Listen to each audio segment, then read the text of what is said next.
Qué bueno que andes por acá. Este es el podcast de Política Internacional de Natalia Pettinari. Una mirada desde el sur a lo que pasa en el mundo. Hola, ¿cómo estás?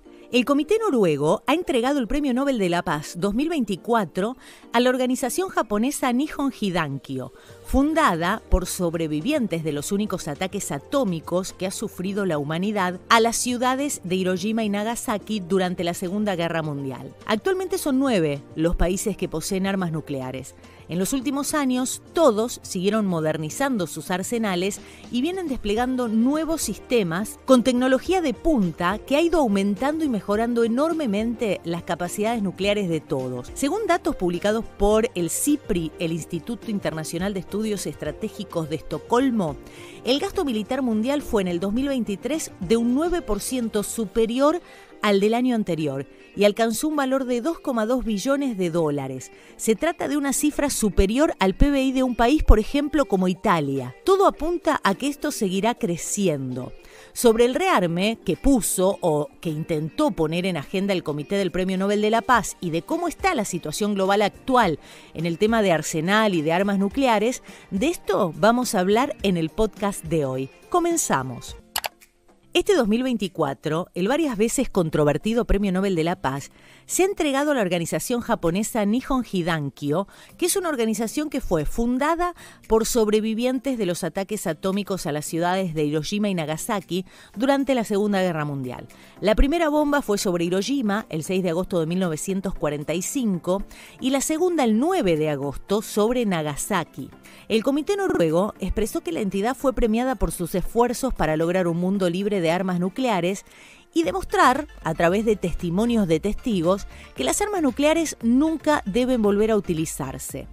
Una gran conquista global es que durante 79 años, 79 porque el año que viene, digamos, se cumplen 80 años de que el gobierno del norteamericano Harry Truman decidiera hacer explotar estas bombas sobre población civil japonesa, durante 79 años, hasta hoy, ha habido consenso internacional y las bombas nucleares no han sido utilizadas en ninguna guerra por ningún país.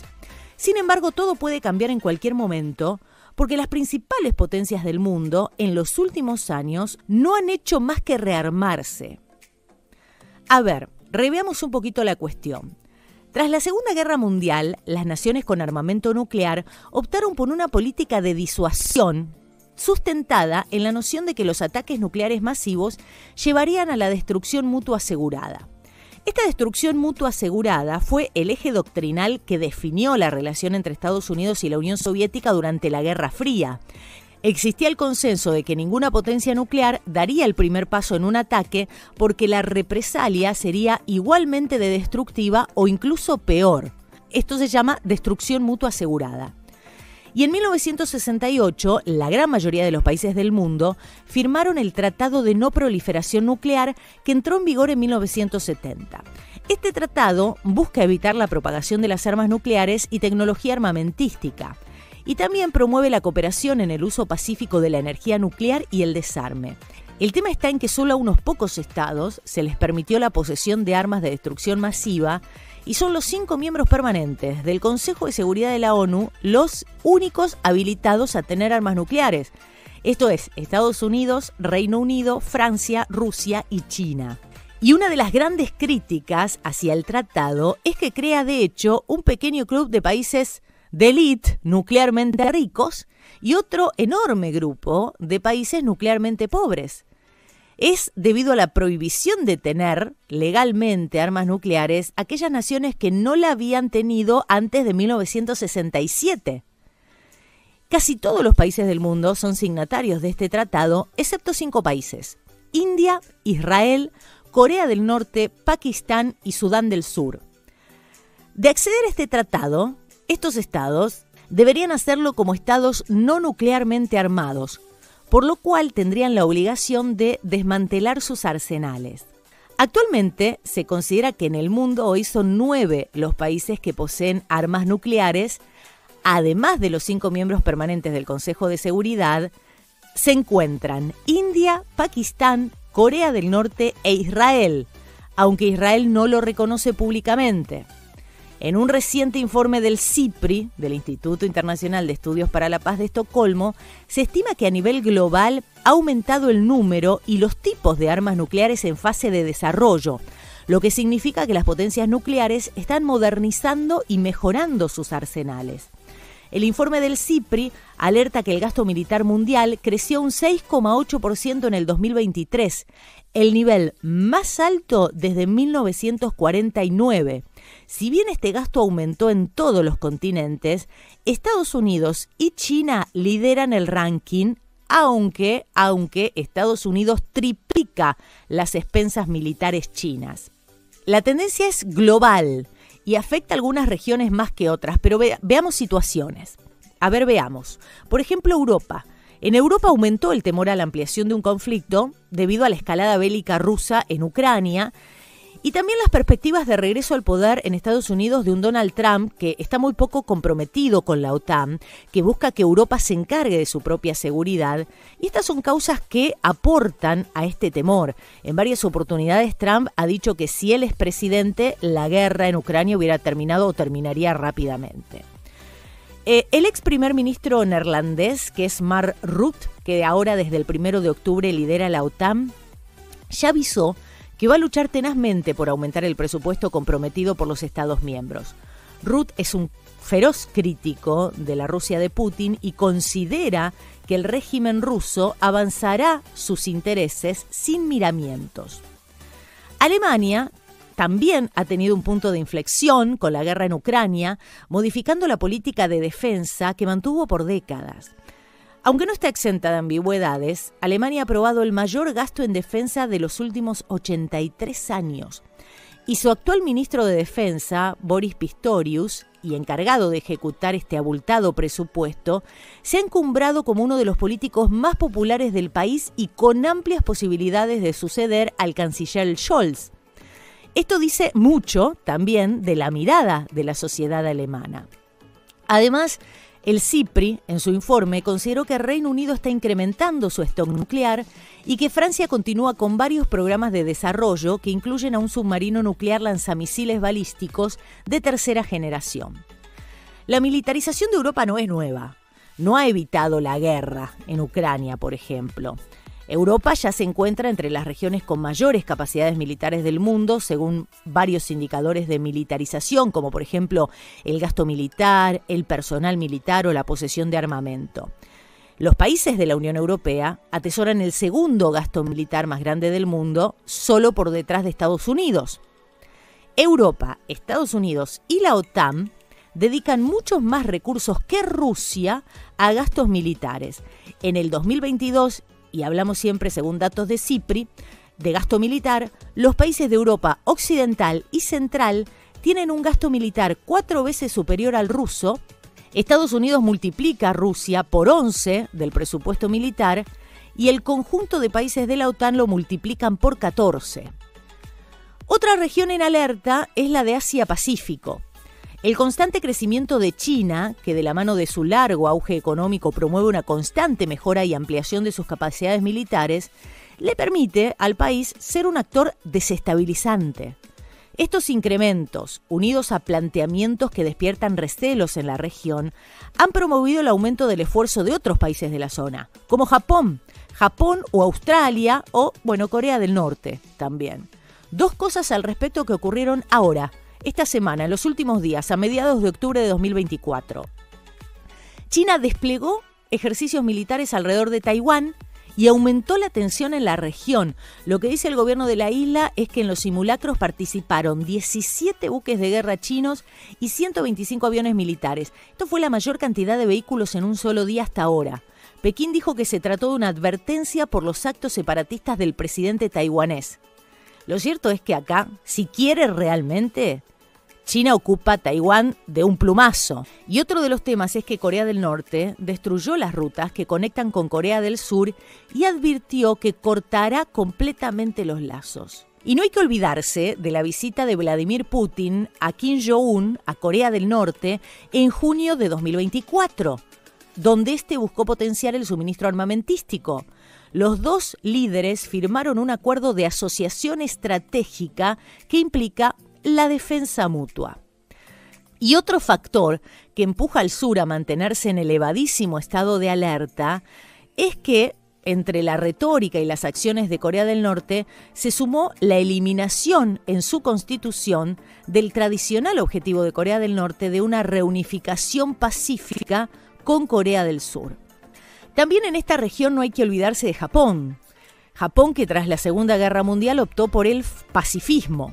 La Constitución se aprobó el 3 de mayo de 1947, inmediatamente después de la Segunda Guerra Mundial, y en su texto Japón renuncia formalmente a la guerra como derecho soberano y prohíbe la resolución de disputas internacionales a través del uso de la fuerza. Pero, en el último tiempo, Japón comenzó a reconsiderar la posibilidad que su territorio pueda ser atacado militarmente por sus vecinos.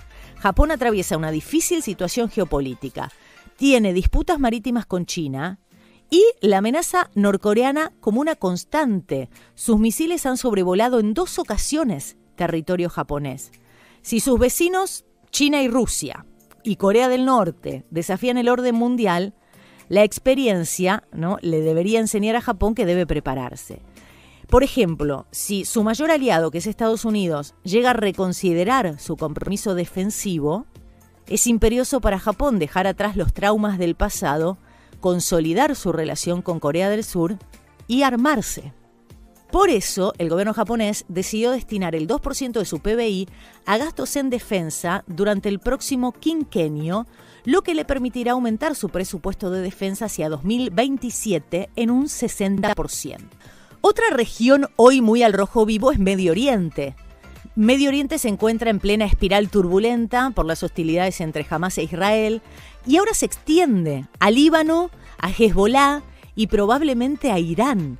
Esta región también tiene visos de encarrilarse en una carrera armamentística en el marco de un efecto inflamatorio que ha ejercido en una región tradicionalmente tensa. Acá no hay que olvidarse de algo, que es que la administración Trump se retiró unilateralmente del acuerdo con Irán, que le costó mucho firmar a Obama en el 2015 con varias potencias occidentales para tratar de limitar el programa nuclear de Irán. Bueno, el retirarse unilateralmente, Estados Unidos se haya retirado, le permitió a Irán continuar con su plan atómico sin controles. Y acá hay que tener en cuenta que Israel también está realizando desarrollos que puede utilizar en cualquier momento. Israel es una potencia nuclear que recibe desde hace décadas un enorme apoyo militar de parte de Estados Unidos. Arabia Saudita también lleva años embarcado en un proyecto de fortalecimiento militar que le ha conducido a ser el 6º país del mundo en gasto en defensa, cuando es el 19 por tamaño de PBI. Irán, que no dispone de músculo económico para ser un actor significativo en términos cuantitativos, pero sí cultiva desde hace tiempo el desarrollo de capacidades asimétricas que le permiten influir en la región. Y también hay que tener en cuenta a otros 2 países que poseen armas nucleares, que son India y Pakistán, que siguieron este 2023 desarrollando nuevos tipos de vectores nucleares. Y la pregunta es, ¿dónde queda América Latina con todo esto? ¿No? Estos eventos parecen muy distantes de nuestra región, pero nos afectan. La defensa colectiva de este hemisferio descansa en el anticuado Tratado Interamericano de Asistencia Recíproca, un tratado defensivo de 1947, hoy de dudosa utilidad en la región, que está caracterizada por grandes diferencias. Por ejemplo, Argentina busca ser socio extra-OTAN, Cuba recibe barcos de guerra rusos y según el CIPRI, Chile figura entre los 40 países que más gastó en defensa en el 2023. Pero volvamos a lo global. Actualmente los temores de una posible contienda nuclear se pueden observar en 2 puntos calientes hoy en el mundo: las guerras de Ucrania y Gaza. El presidente Vladimir Putin ya ha realizado numerosas referencias a una amenaza nuclear. En conjunto, Rusia y Estados Unidos poseen casi el 90% de todas las armas atómicas globales, pero luego de febrero del 2022, la transparencia de estos datos ha disminuido.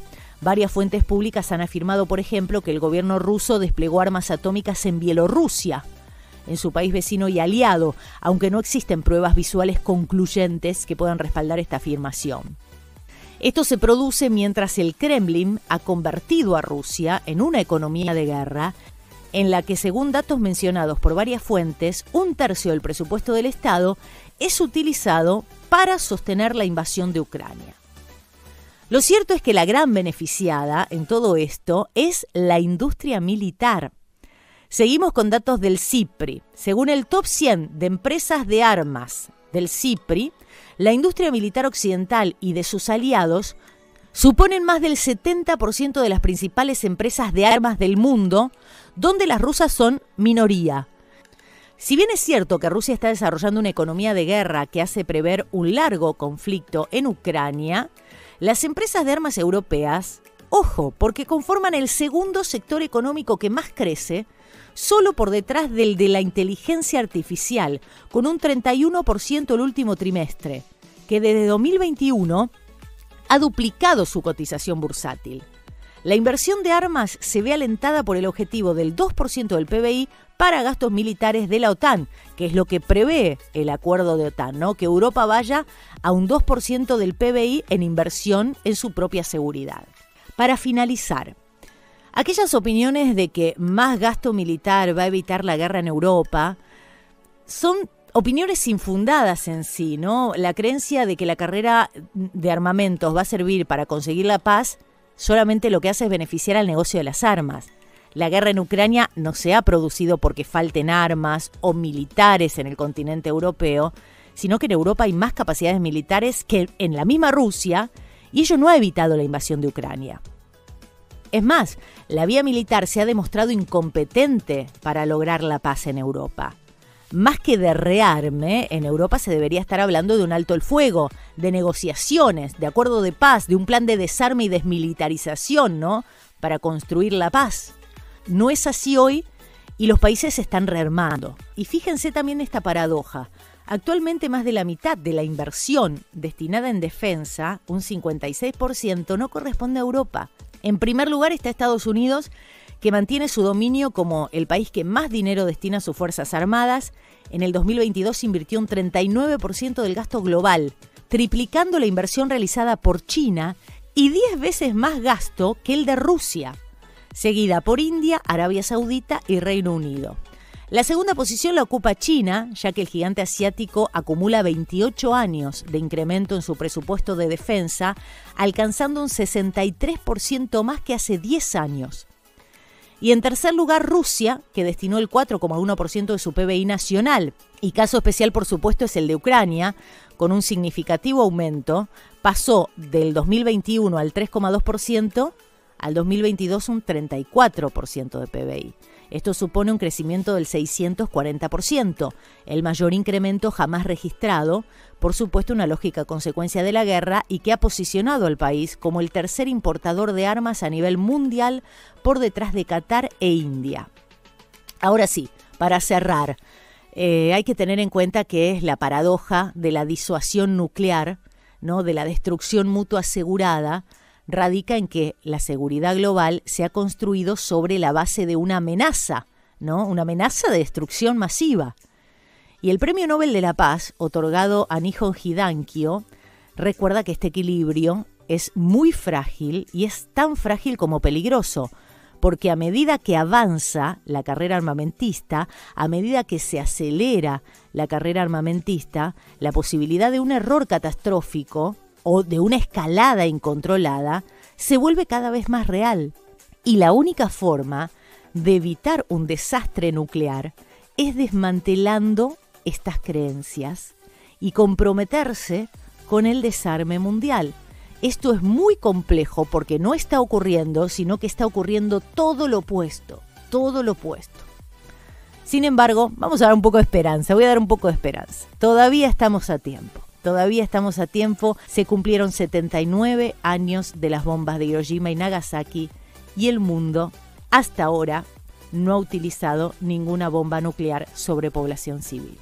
Hasta acá llegamos hoy. Seguime en redes sociales, Instagram, Facebook, TikTok, YouTube y X. En todos estoy como Natalia o Nati Petinari. Nati con I latina y Petinari con doble T. Hasta la próxima. Tratamos de aportar ideas para la salvación de este planeta.